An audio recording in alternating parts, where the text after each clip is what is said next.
without a controversy. Does an India-Pakistan game start or end? And it all started with the fiasco at the toss. The Pakistan captain calling tails, and what the referee heard. So how do you look at the way the game started and how it panned out? Yeah, of course. It has. I think it has got to do with the history per se between the two nations, right from 1947 when the nations got independence.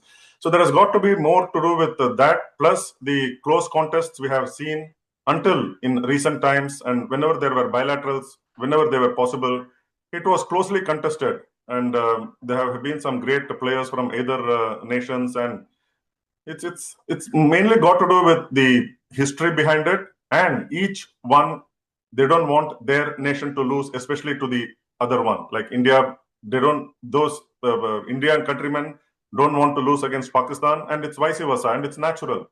So that makes it even more closer contest, much evenly keenly awaited.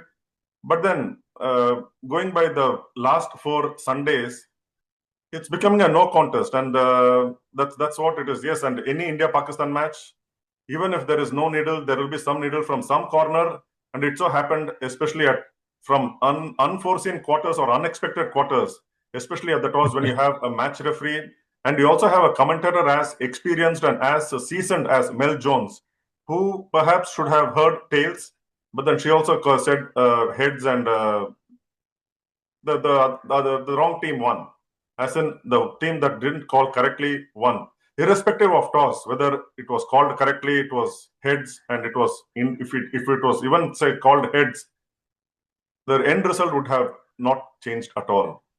So Pakistan were given to win the toss, chose to bowl, but then they didn't make use of the bowling conditions, whatever they thought, and maybe they feared the dew factor.